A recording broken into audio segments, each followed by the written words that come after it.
This is Taking Stock. I'm Bruce Whitfield, and in the last month, Tito Mboweni may very well have been in this particular room as a non-executive director of Discovery. He subsequently, of course, has moved on to become finance minister. And this evening, Taking Stock with Adrian Gore, the founding chief executive of Discovery. Like, I suppose, Derek Keys before him, 1992 to 1994, left business and went to become finance minister. Chris Liebenberg left banking and went to become finance minister till 1996, until Trevor Manuel was ready to take over. You had to take one for the team, I suppose, and submit Tito Mboweni to national duty, Adrian Gore. Well, I mean, we had no choice. Obviously, he was made the offer and he took it. I'm actually, it's a knock to us, but it's great for the country. He's a very wonderful, special guy with, I think, tremendous qualities and experience. I think it's really good if guys have been in the private sector and have seen, you know, the complexities of institutions, what needs to happen. I think that context as a finance minister is so important. So I think he did a great job. We'll miss him in his skill, his competence, but his leadership, but also he's a wonderful personality. You know what I mean? He just brings alive a room and a meeting and a debate. So is what it is, but very happy with the outcome. I mean, when you look at the state of the nation, and you and I have had these discussions many times before, we've had multiple finance ministers in relatively short periods of time, and Nhlanhla Nene doing the right thing and stepping down after being implicated, of course, in various issues.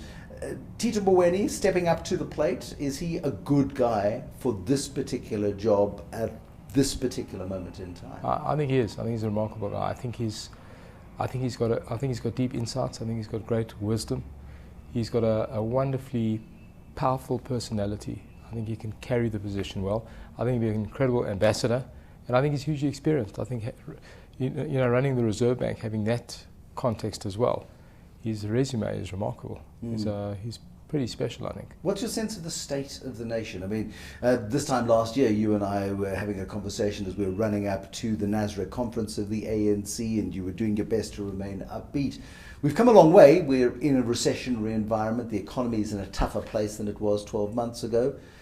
But it feels, I suspect, better than it did 12, 18 months ago, 24 months ago. So listen, I'm always guilty of supposedly always being overly positive. I'm a great believer in the country, I really am. I think we go from one crisis to another, and every crisis we're in feels like this is the one that's going to end our dreams. You know, whether it was state capture, which really could have, or it's land expropriation without compensation, which can if it's done badly, etc. But generally, we do the right thing ultimately, and the country moves on. I do think that you've got to give the president some time. I think he took over. It takes a long time to clean out these issues, and I think he's moving pretty swiftly and quite carefully on a number of key issues. So I think it does feel better, although the numbers look poor in terms of the economic growth. Give it a bit of time, and I think we need to be upbeat. We need, as leadership, I think, to kind of give people hope and vision, and we need to invest, frankly. So, and that's what we're doing as Discovery, and not out of any national duty, because we believe it. I mean, the opportunities are big. We'll talk about some of those investments in just a little while. One of the direct policy issues that does affect you is the issue of regulation of the health sector, the way in which health will be funded into the future. Aaron Motsoaledi, the health minister, determined to push ahead with national health insurance, which is a fundamentally different proposal now to what its early blueprints suggested it would be. But we're 10 years into this thing and it feels no closer to implementation. What's your sense on NHI? Well, I mean, our strong feeling is we supporters of the NHI. You need a coordinated healthcare system. You cannot have a system where you've got a private system functioning well. The public system is so far behind. The majority of people have access to very poor quality healthcare. So the intention of the NHI, I think, is entirely appropriate. The reality is, to be fair to everyone, it's a hugely complicated thing. It's kind of intergenerational. You've got a shortage of nurses, doctors, you've got funding crises, management crises. You're not going to fix that by decree, by regulation. It requires infrastructural change, it requires capacity. So I think that this will take time. I think the regulation that's come out has been pretty rational. There's some areas of ambiguity, but generally it's about enabling the NHI, setting up a fund. And I think if government moves swiftly and appropriately, it will take time, but hopefully we'll get a proper national system, and private healthcare will play its role. We often kind of quizzed, will you guys have a role in the system? Of course we will. I think it's just unfortunately out of necessity. You know, it's as if people never died, you wouldn't need life insurance, but unfortunately they do die, you know. And the same thing here, the government cannot fund everything, so you're going to have a private system. And already there's a lot of debate about where medical schemes would fit in, and I think our role hopefully will be a very positive one. So we are trying our best to help out, to offer skills. There's certain tenders we are participating in, so I think it's not going to be rushed. I don't think it's possible, but I think generally it's a positive development. Do you see a greater level of collaboration? Is it necessary to have the Tumamina approach to healthcare in South Africa? Can it work any other way other than having public-private partnerships? Netcare was quite strongly criticized for building a state-of-the-art healthcare facility in Lesotho, for example, which drained Lesotho's coffers in this joint venture. Yet Lesotho's got this great hospital, maybe to the detriment of hospitals around it. Netcare was criticized for that. But surely the idea of collaboration into the future is a stronger argument. I don't think you can have a healthcare system that's working without that collaboration. I think it's inevitable. Even the shortage of nurses, you need to train them in the private system. There's all kinds of areas where I think if we could collaborate better, we build a better healthcare system. There's been a natural distrust between the two sectors. I think that's receding a bit. I think it's been a compact between us and driven by the minister and the private sector. It's delivered a few good issues around funding certain kinds of areas that need funding. So it will take time, but my sense is if that distrust disappears, we could collaborate really well, and I think the results will be staggering.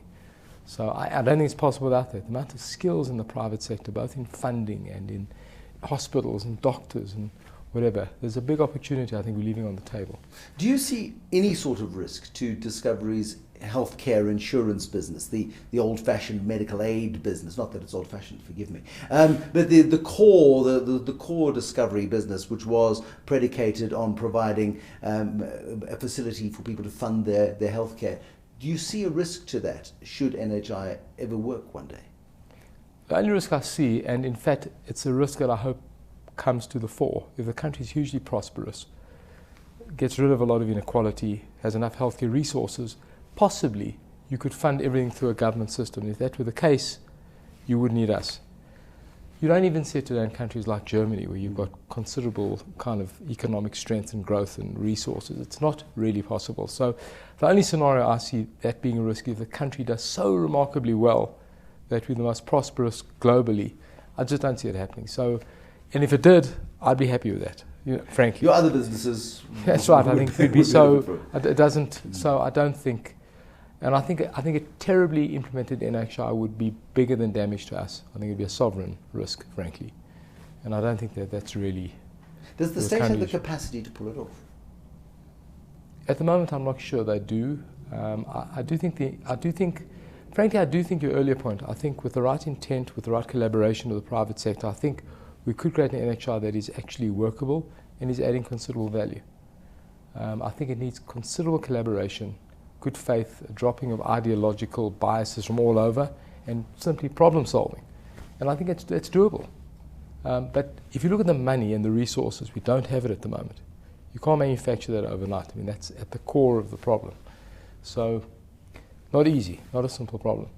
Adrian Gore is the chief executive of Discovery. Started out in 1992 as an insurance business to cover the health of South Africans who could afford it. Since then, it has diversified considerably. And in an environment where the Reserve Bank was coming under incredible duress and where we've seen the failure of VBS Mutual Bank and we've seen other banks fall on hard times, Discovery has been in the process of building a new bank. Discovery Bank, scheduled for launch in September this year, postponed a bit. More on that tale in a moment with Adrian Gore.